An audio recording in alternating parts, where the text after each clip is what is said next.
Kira, after 15 years with TechVantage, we're restructuring your position, Marjorie Thompson announced, her voice carrying a barely concealed note of satisfaction. She sat across from me in the small conference room, flanked by Denise from HR, both of them wearing carefully crafted expressions of corporate regret. The company is moving in a new direction, Denise added, sliding a manila folder across the table. Your contributions have been valuable, but we're consolidating the research division under the product development team.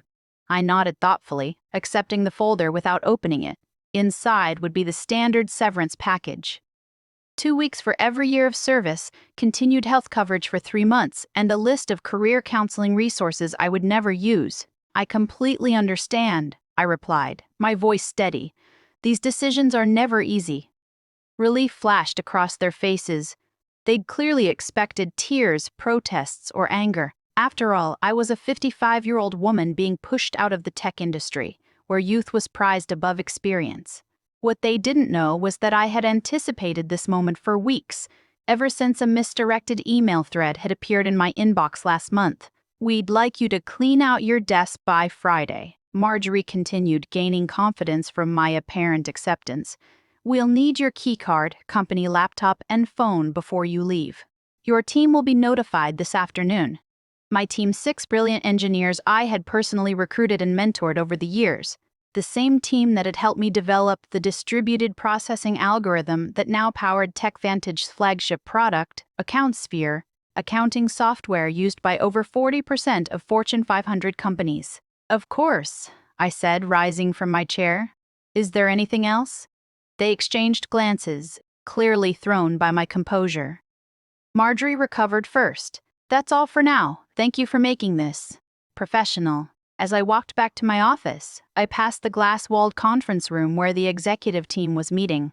Through the transparent barrier, I could see CEO Victor Lawson gesturing animatedly at a PowerPoint presentation titled Q3 Revenue Projections.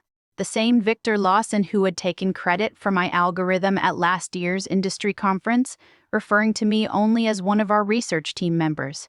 I closed my office door and pulled out my personal phone, sending a single text message. It's happening. Friday is my last day. The response came immediately. Perfect timing? Contracts are ready? Dinner tonight to finalize details? I smiled as I looked at the calendar on my desk. Today was Wednesday. Friday, I would leave TechVantage for the last time. And Monday? Monday would be fascinating. That evening, I met Gregory Sullivan at Meridian, an upscale restaurant far from TechVantage's headquarters. As the CEO of Precision Systems, TechVantage's largest competitor, Greg knew the value of discretion. He'd reserved a private dining alcove in the back, shielded from curious eyes by elegant Japanese screens. They actually did it, Greg said, shaking his head after we ordered.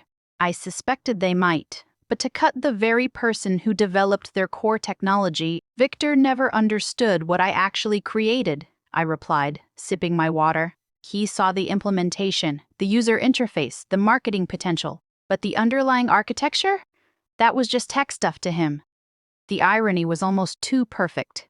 3 months ago, I discovered the patent application for my distributed processing algorithm had never been filed by TechVantage's legal team. An oversight they'd claimed when I inquired. They'd assured me they'd handle it immediately. But something about their response had seemed off, prompting me to check the company's internal documentation. That's when I found it. A strategy memo outlining plans to claim the algorithm as company-developed technology without specific inventor attribution. They'd planned to push me out before securing the patent, knowing intellectual property developed by employees typically belonged to the company. What TechVantage didn't know was that I'd already been working on refinements to the algorithm on my own time, using my personal equipment.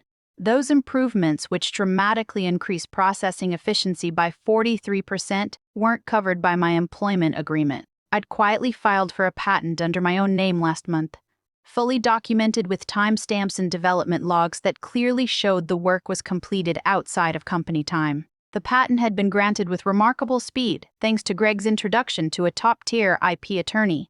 All the paperwork is finalized, Greg said now, sliding a folder across the table. As soon as you sign, Precision Systems officially acquires exclusive licensing rights to your patent. The press release goes out Monday morning announcing you as our new Chief Innovation Officer. I reviewed the documents carefully, though I'd already memorized the key terms: a 7-figure signing bonus, substantial equity and precision systems, and ongoing royalties from all products using my algorithm. What do you think Victor's face will look like when he realizes what's happened? Greg asked, unable to hide his satisfaction at the prospect. I'm more concerned about my team, I admitted. They don't deserve to be caught in the fallout. Greg nodded. Already addressed. We have positions for all 6 of them if they're interested. Senior roles with significant raises. I signed the final page and closed the folder. In one elegant move, I had secured my future, protected my team, and ensured my recognition for my work. To new beginnings, Greg said, raising his glass. And to owning your own value, I added, clinking my glass against his. Thursday and Friday passed in a blur of exit interviews, knowledge transfer meetings, and saying goodbye to colleagues. I maintained my professional composure throughout, even as rumors spread across the company. Administrative assistants gave me sympathetic glances in the hallways. Junior developers approached awkwardly, asking if I provide LinkedIn recommendations before I left. I documented everything meticulously. Every project, every password, every process, knowing full well that TechVantage would soon discover just how thorough they needed me to be. My decision to leave comprehensive transition notes wasn't kindness. It was evidence. Evidence that I had acted in good faith while the company had not. During my final exit interview on Friday afternoon, Denise from HR went through the standard checklist with mechanical efficiency. You understand that any intellectual property developed during your employment remains the property of TechVantage, she stated, pushing a non-disclosure agreement across the table. Of course, I replied pleasantly. Anything developed within the scope of my employment using company resources during company time. I emphasized those qualifiers slightly, but Denise was too busy checking boxes to notice. And you affirm you have no copies of proprietary company information? I have taken nothing that belongs to TechVantage. I confirm truthfully. The patent was mine after all. As I packed the personal items from my desk, family photos, a collection of conference badges marking 15 years of industry events, the coffee mug my team had given me last Christmas, Marjorie stopped by, leaning against my doorframe with artificial casualness. I just wanted to check that everything's clear for your departure, she said, watching me place items into a cardboard box. Crystal clear, I replied, wrapping a small award I'd received for the very algorithm now at the center of my plans. The irony wasn't lost on me as I carefully placed it between layers of tissue paper. You know, Kira, these restructuring decisions are never personal, Marjorie continued. Victor feels the company needs to move in a more youthful direction. I looked up, meeting her gaze directly. I understand completely. Business is business. Something in my tone made her pause. For a brief moment, uncertainty flickered across her face, but she quickly dismissed it. What could a soon-to-be unemployed 55-year-old woman possibly do? Will you be taking some time off? She asked, an artificial note of concern in her voice. Actually, I already have something lined up, I replied. I start Monday. Oh, surprise crossed her features. That's fast? Anything interesting? I smiled.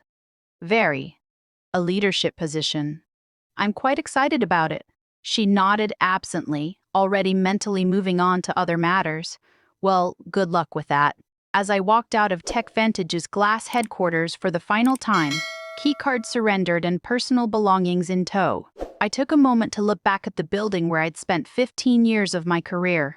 On the top floor, I could see the executive conference room lit up for an evening meeting, likely discussing how to redistribute my responsibilities among younger, less experienced, and significantly less expensive staff. Little did they know that in less than 72 hours, that same room would be hosting an emergency crisis meeting instead. Monday morning dawned bright and clear. I dressed carefully in my new charcoal suit, a power outfit I purchased specifically for this day.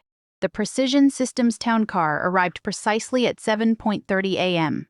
to take me to their headquarters, where I'd start my first day as Chief Innovation Officer. The press release went live at 7 a.m., Greg informed me as I settled into my new corner office with floor-to-ceiling windows. Industry newsletters are already picking it up. I've got the communications team monitoring reactions. The announcement had been crafted with strategic precision. Precision Systems acquires exclusive rights to revolutionary processing algorithm. Welcomes creator Dr. Kira Jennings as Chief Innovation Officer. It detailed my background, emphasized my role as the sole inventor of the patented technology, and outlined how Precision Systems would be integrating the algorithm into their next generation of products. Most importantly, it clearly stated that any company currently using the technology would need to negotiate licensing agreements with Precision Systems moving forward. At precisely 9:15 a.m., my phone lit up with the first text from my former team at TechVantage. Complete chaos here. What did you do? It was from Miguel, my lead developer. I smiled, typing back. Check your personal email. All 6 of you have offers waiting. Meanwhile, 8 miles away at TechVantage headquarters, the scheduled Monday morning executive meeting was undergoing a dramatic transformation.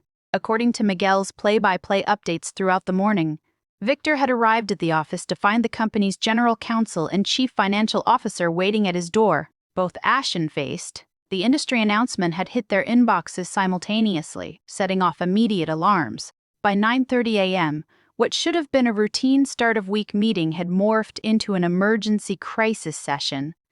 Board members were calling in remotely. The legal team was frantically reviewing my employment contract and the documentation around the algorithm's development.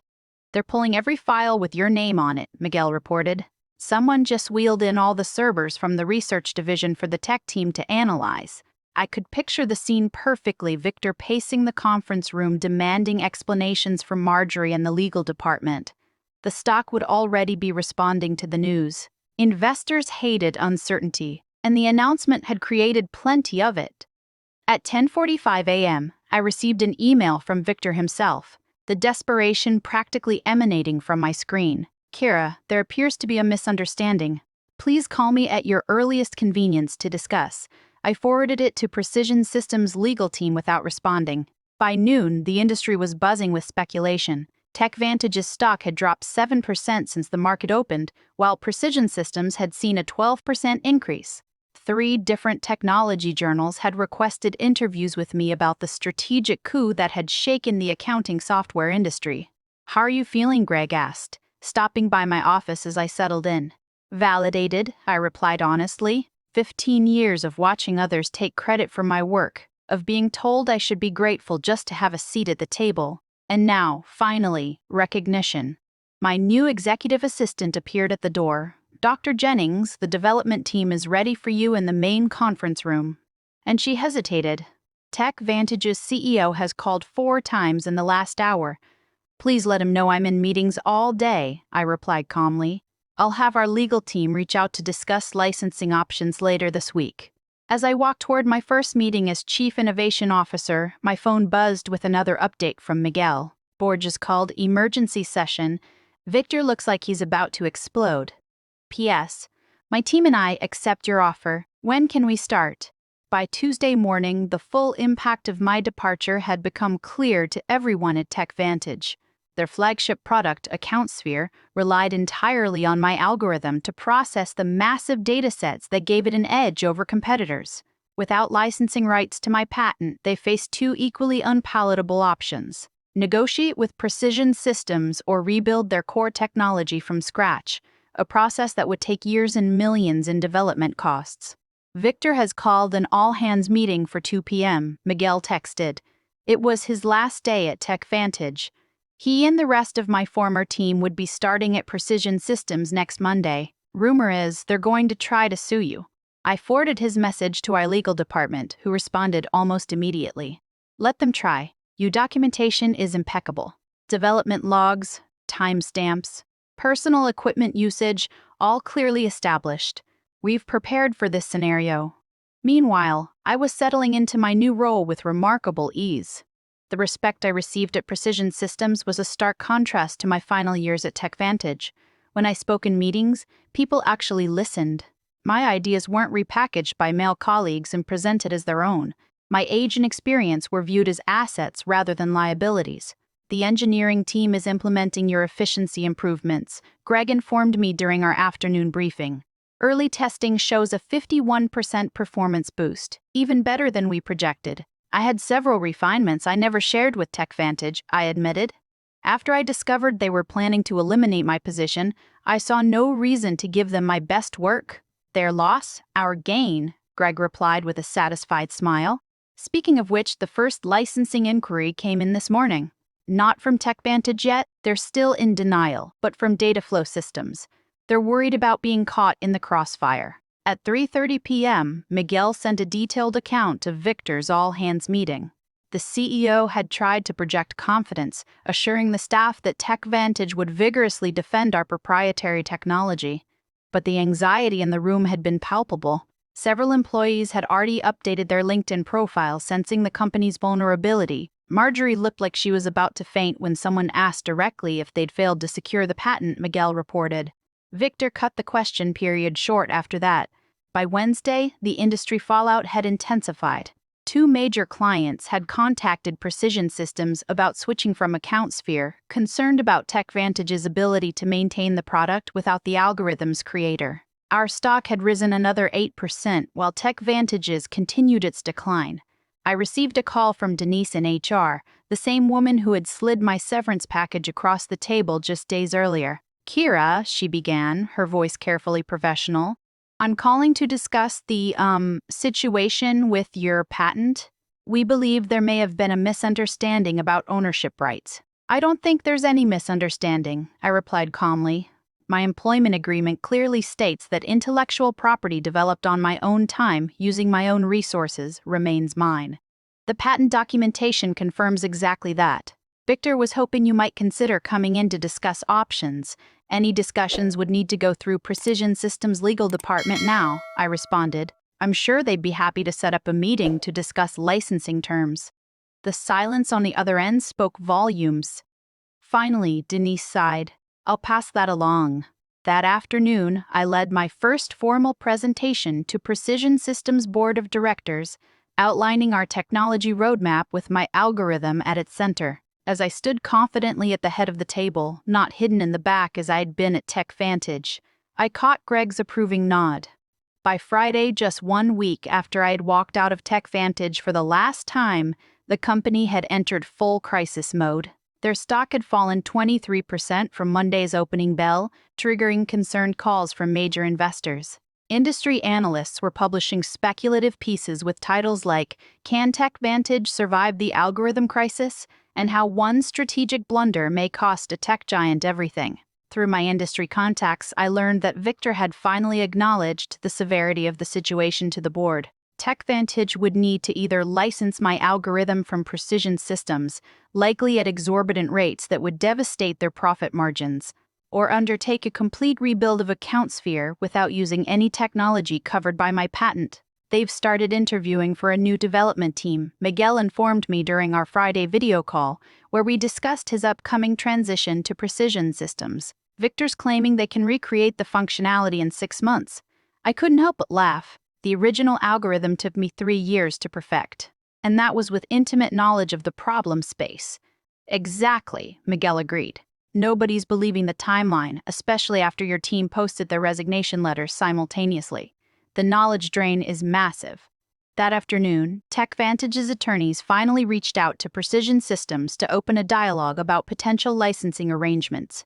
Our legal team, following the strategy we had developed, responded with terms that were technically fair but strategically painful, 3 times the standard industry licensing rate, plus a public acknowledgement of my role as the technology's inventor. "They'll balk at the acknowledgement more than the cost," Greg predicted as we reviewed the response in his office. "Victor's ego won't allow him to admit he pushed out the person who created their core technology. Then they'll have to rebuild," I replied. "And every day they spend trying to replicate my work is another day we extend our lead in the market." The following Monday morning, 10 days after my unceremonious dismissal, I led the first meeting with my newly assembled innovation team, which included Miguel and the other 5 engineers from TechVantage. The energy in the room was electric as we mapped out the next evolution of my algorithm. "This is how development meetings should be," commented Anita, one of my former team members. "At TechVantage, we spent half our time explaining basic concepts to executives who wouldn't listen anyway. That's the difference between being valued and being seen as replaceable, I replied. Here, your expertise is recognized. As we wrapped up the productive session, my assistant appeared at the door. Dr. Jennings, there's been a significant development with TechVantage. Their board just announced an emergency leadership change. Victor Lawson is stepping down effective immediately. The news spread quickly. Within hours, industry publications were reporting that TechVantage's board had lost confidence in Victor's leadership following the patent oversight that threatened the company's flagship product. Marjorie Thompson was also out, along with the head of legal who had failed to properly secure the patent. That evening, I received an unexpected email from Richard Donovan, TechVantage's newly appointed interim CEO. Unlike Victor's desperate message from the previous week, this one was straightforward and respectful. Dr. Jennings, congratulations on your new position. I've been brought in to help TechVantage navigate the current situation. I forwarded the email to Greg, adding a simple note. Phase 1, complete. His reply came quickly. Beautifully executed. The board is celebrating your first major victory for Precision Systems. Looks like TechVantage is finally learning an expensive lesson about valuing innovation and innovators. 3 months after my departure from TechVantage, I sat on the stage at the National Technology Innovation Conference, preparing to deliver the keynote address. The audience was filled with industry leaders, technology journalists, and aspiring developers, many of whom now knew my story. And now I'm pleased to introduce our keynote speaker, the conference organizer announced, Dr. Dassin. Kira Jennings, Chief Innovation Officer at Precision Systems and creator of the distributed processing algorithm that has revolutionized data handling across multiple industries. The applause was substantial as I approached the podium. What a difference a few months could make. Last year, I had attended this same conference as part of the TechVantage delegation, seated in the back while Victor gave a presentation about his company's innovations. Thank you, I began, surveying the attentive faces. Today I want to talk about innovation ownership and the importance of properly valuing intellectual contributions, regardless of where they come from. My presentation detailed the technical aspects of my algorithm, but also touched on the broader issues of recognition and respect in the technology sector. Without directly mentioning TechVantage, I emphasized the importance of companies protecting their innovators rather than seeing them as replaceable resources. Afterward, during the reception, several young women engineers approached me seeking advice and mentorship. One of them, barely 30, confided, "Your story changed how I document my work. I started keeping detailed blogs of my development process on personal time." "Smart," I replied. "Your innovations deserve protection." As the evening concluded, I checked my phone to find an industry news alert. TechVantage had finally announced the licensing agreement with Precision Systems, acknowledging me by name as the algorithm's creator. Their stock had stabilized, though at a significantly lower valuation than before my departure. 1 year to the day after being told to clean out my desk, I sat in my spacious office at Precision Systems, reviewing the quarterly innovation report. Under my leadership, the company had released 3 groundbreaking products built on my algorithm, capturing significant market share from TechVantage and other competitors. A knock at my door interrupted my analysis. It was Greg holding a bottle of champagne and 2 glasses. "Happy anniversary," he said, setting the glasses on my desk. "The board asked me to share the news with you personally before the public announcement. Precision Systems has officially surpassed TechVantage in market valuation for the first time in company history." I smiled, feeling not triumph, but a quiet satisfaction. That's what happens when you value innovation properly. As Greg poured the champagne, my assistant delivered a sleek envelope. Inside was an invitation to speak at Women in Technology's annual Leadership Summit. The topic, Owning Your Intellectual Value, How Proper Documentation Changed an Industry. "You've become something of an icon, you know," Greg commented, noticing the invitation. "The story about the executive who didn't recognize what she had until it was gone has become a cautionary tale in corporate boardrooms." Richard Donovan, who had remained as TechVantage's CEO after the crisis, had implemented sweeping changes in how the company recognized and rewarded innovation. Their new policies on intellectual property protection and inventor recognition were reportedly modeled after the program I had established at Precision Systems. It was never about revenge, I said, raising my glass in a toast. It was about recognition, about showing the industry that innovation isn't anonymous. It comes from real people who deserve real credit too. proper recognition. Greg agreed, clinking his glass against mine as the afternoon sun streamed through my office windows. I reflected on my journey. At 56, I had finally found what had eluded me throughout my career. Not just success, but acknowledgement. My name was now permanently attached to the algorithm that had changed an industry exactly where it belonged.